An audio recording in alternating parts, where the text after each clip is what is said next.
enfants africains qui vont à l'école, il faut qu'ils commencent déjà à être préparés à devenir des potentiels créateurs de richesse. Tout dépend de la manière avec laquelle vous formatez l'esprit de l'enfant. Les Américains ne sont pas plus intelligents que les Ivoiriens.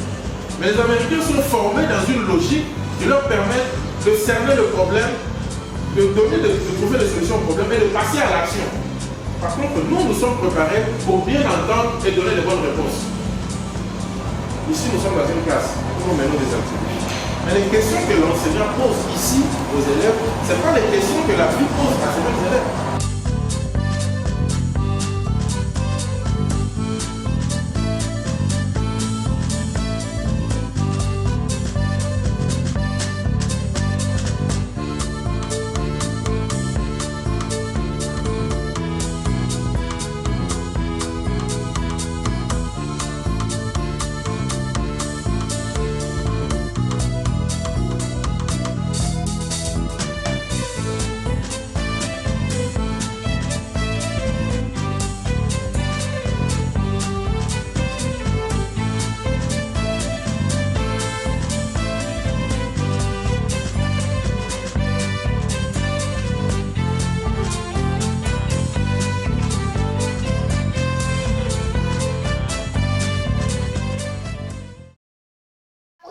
L'entrepreneuriat, c'est créer de la valeur pour répondre à un problème dans un milieu. Nous avons appris avec un inspecteur le challenge du savoir. Ce challenge nous apprend à connaître les choses de la vie, ne pas être pressé et d'être beaucoup attentionné. Et nous apprend d'être solidaire des autres. Je vous dis, ayez comme moi et soyez comme moi. Qu'est-ce que le challenge du savoir? Le challenge du savoir est un jeu éducatif ou une activité ludo-éducative qui permet de développer des valeurs entrepreneuriales ou des compétences disciplinaires et transversales à partir des leçons apprises en classe et des questions de culture générale. Très bien. Est-ce que tu aimes le challenge du savoir? Oui, monsieur, j'aime le challenge du savoir. Pourquoi? Parce que le challenge du savoir nous permet de développer des valeurs éducatives, d'être ponctuel, d'être intelligent et que je sais que tout ça nous servira dans notre futur. Ok, je vous remercie. Alors, qu'est-ce que vous pouvez dire sur le challenge du savoir? Le challenge du savoir, c'est une activité d'entrepreneuriat qu'on fait en classe. D'accord. Et depuis que vous avez commencé donc les activités, quel plus, d'accord, cette activité vous a apporté? Oui, qui veut répondre à cette question? Oui. Ça nous permet d'être créatifs, de prendre des initiatives, et d'aider mon groupe. Et d'aider? Mon groupe. Non. Alors, moi, c'est M. Ougoumou Ntapé Alphonse, maître de CMDC. Et concernant mes impressions, moi personnellement j'ai trouvé les cours très enrichissants. Moi-même, j'ai appris, parce que c'est une nouvelle matière.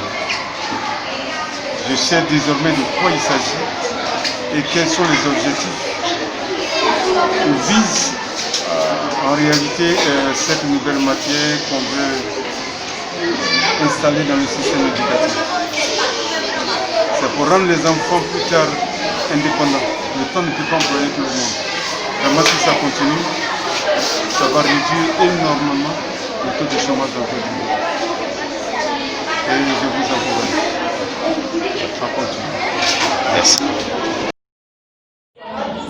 Bonsoir à tous, je suis Kwasi Akré du groupe Sagittaire et moi et mon groupe ici présent, nous voulions vous parler des valeurs culturelles. Donc notre projet est en effet de valoriser, de promouvoir les cultures au sein des établissements. Nous avons constaté que les élèves d'aujourd'hui ne s'intéressent pas assez à leur culture et même d'autres ne connaissent même pas leurs ethnies. Donc, notre situation envisagée est de promouvoir en effet les traditions et les cultures dans le système éducatif. Pour cela, nous devons amener les élèves à s'intéresser à leur culture. Nous nous avons décidé d'organiser une semaine culturelle au sein des établissements scolaires pour pouvoir permettre aux élèves de découvrir les traditions de leurs camarades et tout. Les élèves du lycée classique et aussi les élèves d'autres établissements sont invités. Et pour cela, nous avons besoin d'une aide. Donc nous allons faire une rencontre avec le proviseur de notre propre établissement, le lycée classique d'Abidjan. Nous allons faire une réunion avec tout notre groupe. Nous allons sensibiliser les élèves du lycée classique, c'est-à-dire passer dans leur classe pour leur donner les formations. La seconde, c'est 4. Nous allons sensibiliser les élèves d'autres établissements, c'est-à-dire nous allons faire des visites dans les écoles de Cocody et autres. Et nous allons faire une dernière réunion pour boucler notre travail. Nous avons fait un certain plan, c'est-à-dire des dates de toutes nos réunions. Nous avons le vendredi 14 février, le lundi 2 mars, le lundi 1er mars, le 16 mars et le 30 mars, date de notre dernière réunion. Et enfin, nous avons besoin d'une aide financière, mais aussi de plusieurs ressources humaines, pour notre réunion. Donc nous avons dit, par élève, nous allons décider de cotiser 500 francs, la contribution de du trésorier du lycée classique, participation du ministre de la Culture, contribution des membres de l'organisation, location du matériel et de tout ce qu'il faut pour organiser la semaine culturelle. Et nous allons aussi faire des achats pour décorer les établissements pour cette semaine culturelle. Merci, c'était le groupe Sagittaire.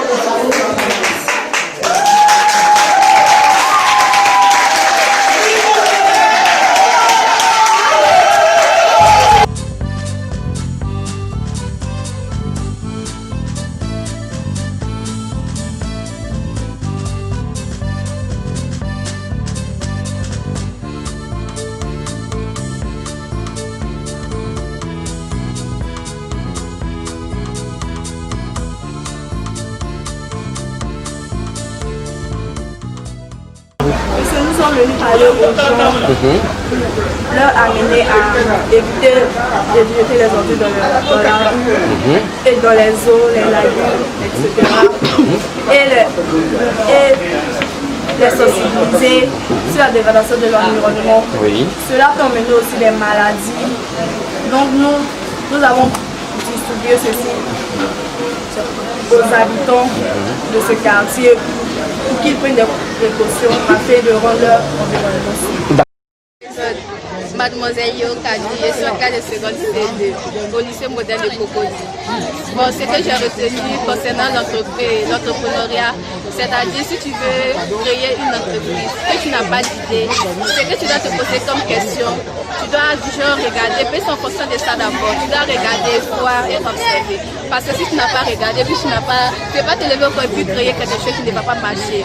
Donc, c'est en fonction de ça, sans se poser ces questions, et puis on essaie de comprendre la définition de ces mots-là. En fonction de ça, on peut trouver quelques idées. Et puis, aussi créer notre entreprise, on n'a pas forcément les moyens. Il faut voir des gens pour nous aider, soit on peut emprunter de l'argent. Il faut emprunter de l'argent aussi. C'est vrai qu'il y a des risques, aussi des solutions, mais pour pouvoir trouver les solutions, on doit connaître les risques d'abord. Parce que dans chaque chose, on a les risques et les solutions. Non, du coup, les entrepreneurs de demain. Grand 1, l'idée du projet. Notre projet consiste à s'organiser entre élèves et créer un groupe de développement durable pour l'embellissement de notre classe. Nous allons organiser des activités de nettoyage et de décoration de la classe durant cette année scolaire afin d'être la plus belle des classes de l'école lors du concours annuel de la classe la plus chic. Situation observée. Lorsque nous avons observé la classe, nous avons vu qu'il manquait une ampoule, qu'il manquait une corbeille, qu'il manquait de décoration durable, qu'il manquait de rideaux en cas de pluie. Grand 3, cible visée. Les élèves d'autres classes. Les élèves d'autres classes et de notre classe. Les parents d'élèves, les enseignants et les éducateurs. La direction de notre école. Grand 4, les stratégies. Former un conseil. Organiser des collectes d'argent. Aller voir notre prof principal pour lui exposer notre idée. Aller voir notre marraine pour lui soumettre notre idée. Demander au père directeur d'installer le matériel. Activité. Convoquer une réunion préparatoire. Établir le calendrier de travail. Établir le budget. Rédiger une lettre de demande d'appui. Matériel financier. Trouver un coach. Décorer la classe à l'aide d'un peintre professionnel. Je me nomme Bamba B. Yakuba, étudiant en Master 2 de Sciences juridiques à l'Université Félix Houphouët-Boigny de Cocody et par ailleurs secrétaire général adjoint 1 du groupement pour l'insertion des élèves et étudiants handicapés physiques de Côte d'Ivoire, GFC. Alors, ce soir, nous venons de prendre part à une formation de taille, une formation innovante sur la question de l'entrepreneuriat. Il faut dire que la question de l'entrepreneuriat est une question qui a tout son sens au vu des réalités des temps modernes que nous connaissons actuellement.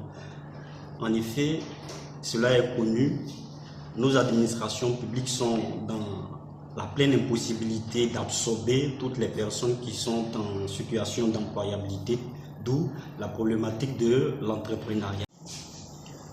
Moi, c'est Miss Ouattara Latifa, je suis étudiante en Master 2 de Sociologie de l'Environnement et secrétaire générale adjointe du groupement pour l'insertion des étudiants handicapés physiques de Côte d'Ivoire. D'accord. Je tiens à dire merci au coach pour cette formation détail que vraiment j'ai apprécié, j'ai retenu beaucoup de choses et comment on appelle, beaucoup de choses ont changé dans ma tête. Ce que je ne savais pas, tel que l'école même est un projet, toute vie est un projet. À chaque fois, il faut te mettre, chaque étape de ta vie, pense que c'est un projet. Donc vraiment, je n'avais pas cette idée que c'était comme ça, je devais appréhender les choses. Donc vraiment, je suis très heureuse de cette formation, comment entreprendre et comment s'organiser pour entreprendre. Je sais aujourd'hui comment m'organiser pour entreprendre et je serai vraiment quelqu'un qui va mettre en œuvre cette formation pour pouvoir rendre ça demain à quelqu'un d'autre, pour pouvoir apprendre aux choses auprès de moi, autour de moi, qu'on doit entreprendre pour changer l'Afrique. Sans l'entrepreneuriat, je pense qu'on ne peut pas changer l'Afrique. Parce qu'avec l'école standard qu'on a, c'est très difficile vraiment de s'en sortir. Donc je suis vraiment très contente. Mon projet sera bientôt mis en œuvre pour que le coach sache que nous aussi, cette formation nous a été utile dans notre manière de vivre et dans notre quotidien. Merci. Maintenant, l'association est là. Neshoa Bokame. Neshoa Bokame. Neshoa, ça veut dire les soeurs, elles ont. Donc, quand il y a quelqu'un qui est malade, il y a une soeur qui est malade ou bien qui fait son parent, maman, enfant, femme, soeur, on se cotise pour l'aider. Maintenant, il y a la fidélité et puis il y a la cotisation mensuelle. Quelles sont les activités que l'association s'est fixée comme activité principale, à part la nous n'avons rien fait. Dedans, il y a des commerçantes. Mais elles se réunissent en groupe pour faire ce travail-là. Vous êtes en combien? On arrive à 80, près de 80. Et est-ce que les cotisations sont régulières? Ça passe bien? C'est ça il y a un souci de ce côté-là. C'est ça qui est le problème. C'est de ça que je parle. Quand il y a... C'est ça qui est le problème. Quand il y a lieu à cotiser, je vois personne. Il y a un petit noyau qui fonctionne. Voilà, qui fonctionne. Les autres sont à la traîne. Aujourd'hui, vous êtes arrivé là. Si je prends je vous dis, pour les appeler, je vous dis qu'il y a quelqu'un qui vient au milieu de nous, venez, vous allez voir tout. Mais quand il n'y a pas l'argent là, on peut le dire. C'est un petit moyen de faire du travail. C'est normal, c'est naturel. Toutes les associations fonctionnent comme ça. Toutes les associations fonctionnent comme ça. Malheureusement, en fait, ce n'est pas la volonté de payer qui manque. Mais il y a un intérêt pour lequel on doit payer, qu'on n'a pas encore vu, et ce qui démotive. C'est ça. Maintenant, il faut arriver à créer l'intérêt pour stimuler les gens pour qu'ils puissent bien travailler. Et c'est ce que notre rôle, c'est l'argent se trouve parmi nous. L'argent dont vous avez besoin se trouve dans ce pays. Ça ne se trouve pas ailleurs. Ça dépend de comment vous cherchez ça.